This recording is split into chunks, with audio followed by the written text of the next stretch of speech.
এই বন্ধুরা, কেমন আছো তোমরা সবাই? আশা করছি ভালোই আছো। তো দেখতে পাচ্ছ আইডিয়াল হাই মাদ্রাসার যে তোমরা বুঝতেই পারছো টেস্ট পরীক্ষা চলছে। সেই টেস্ট পরীক্ষার সমাধান আর অন্যান্য স্কুল যারা তোমরা টেস্ট পরীক্ষা এখনও শুরু হয়নি, তোমাদের যে পরীক্ষা শুরু হবে তার এই প্রশ্নগুলো অবশ্যই তোমরা দেখে রাখো, কারণ এগুলো সবই গুরুত্বপূর্ণ প্রশ্ন। আর এমসিকিউর উত্তর তোমাদের করে দিয়েছি। তো দেখে নাও যে উত্তরগুলো কী হতে পারে বা প্রশ্নগুলো কী ছিল, তোমাদের কিন্তু কাজে দিতে পারে। তো প্রথম প্রশ্ন দেখতেই পাচ্ছ যে বার্ষিক A% সরল সুদের হারে B টাকার C মাসের সুদ হবে ডি নম্বর অপশানটা যে ABC/1200 টাকা। তো যারা পরীক্ষা দিয়েছো মিলিয়ে নাও যে তোমরা কোন উত্তরটা করেছো আর কত পাচ্ছ, আমাকে কমেন্টে অবশ্যই জানাও। আমার স্কুলের ছাত্রছাত্রীরা অবশ্যই তোমরা জানাও তোমাদের পরীক্ষা কেমন হলো।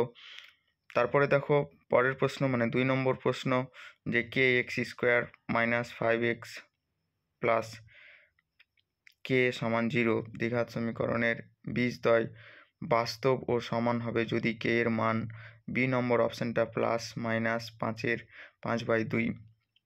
পরে দেখো cos ফার্স্ট ব্র্যাকেট থিটা -30 সমান √3/2 হলে সাইন থিটার মান কত? তো সঠিক উত্তর দেখে নাও, সি নম্বর √3/2। 4 নম্বর দেখো দুটি বৃত্তের ব্যাসের দৈর্ঘ্য 9 সেমি ও 7 সেমি। বৃত্ত দুটি পরস্পরকে অন্তঃস্পর্শ করলে বৃত্ত দুটির কেন্দ্রদ্বয়ের দূরত্ব, এটা এ নম্বর অপশানটা দেখো 1 সেমি হবে সঠিক উত্তর।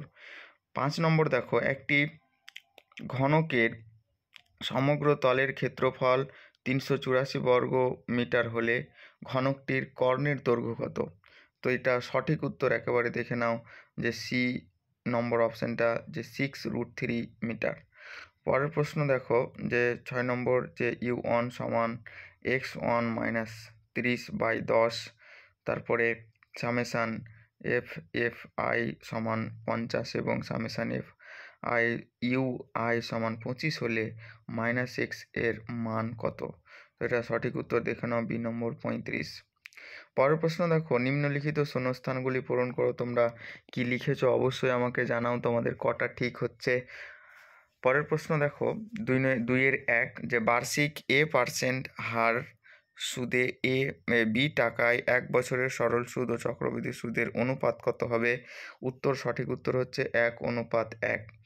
2 নম্বর প্রশ্ন দেখো যে যদি 2A = 3B = 4C হয় তাহলে A/B/C = 6/4 উত্তর হবে 3।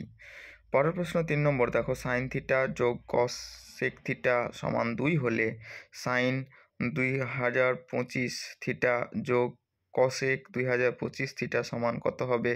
উত্তর হবে 2। পরের প্রশ্ন দেখো 4-এর দুটি পরস্পর ছেদি বৃত্তের সর্বাধিক সাধারণ স্পর্শকের সংখ্যা, সঠিক উত্তর হবে 0।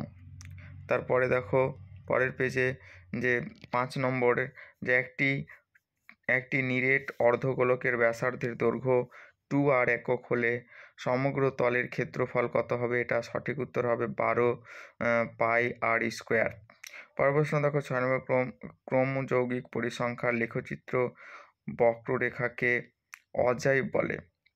পরে এগুলো সত্য মিথ্যা তোমরা নিশ্চয় করেছো। তারপরের প্রশ্নগুলো তোমরা দেখতে থাকো, কারণ আমি সবগুলো বললে অনেক বড় হয়ে যাবে ভিডিওটা, তার জন্য তোমরা আস্তে আস্তে করে দেখে নাও কোন প্রশ্নগুলো এসেছে।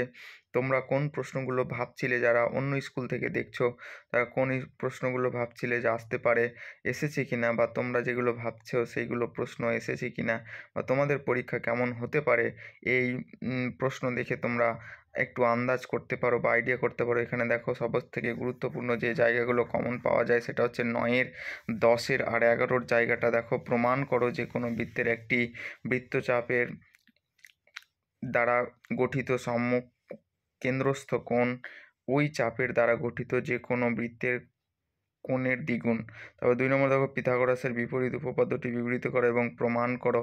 এটা কিন্তু বিপরীতটা এসেছে। তারপরে 10-এর দেখো একে যে ও কেন্দ্রীয় বৃত্তের পরিলিখিত চতুর্ভুজ ABCD হলে প্রমাণ করো যে AB + CD + সমান বিসি প্লাস এডি কী হবে? পরের প্রশ্ন দেখে নাও। প্রশ্নগুলো কিন্তু এসেছিল মোটামুটি সহজেই। তারপরে দেখো 11 নম্বর, এই জায়গাটাও খুবই গুরুত্বপূর্ণ, কারণ এখানে 5টি নম্বর থাকে। তো দেখো, জ্যামিতিক উপায়ে √14 মান নির্ণয় করতে বলেছে, শুধুমাত্র অঙ্কন চিত্র দিতে হবে। তারপরে 2 নম্বরের প্রশ্ন ছিল 28 সেমি দৈর্ঘ্যের ব্যাসার্ধ বিশিষ্ট একটি বৃত্ত অঙ্কন করো। বৃত্তের কেন্দ্র থেকে 7.5 সেমি দূরে একটি বিন্দু থেকে বৃত্তের উপর দুটি স্পর্শক অঙ্কন করতে বলেছে। শুধু অঙ্কন, এগুলো ত্রিকোণমিতির অঙ্ক আছে। দেখো, যে কোনো দুটি প্রশ্নের উত্তর দিতে হবে। এখানে 3টি প্রশ্ন রাখা হয়েছে। পরের প্রশ্ন একেবারে খুবই গুরুত্বপূর্ণ। বারবার আমি বলেছিলাম যে এই প্রশ্নটা আসতে পারে, এসেও গেছে।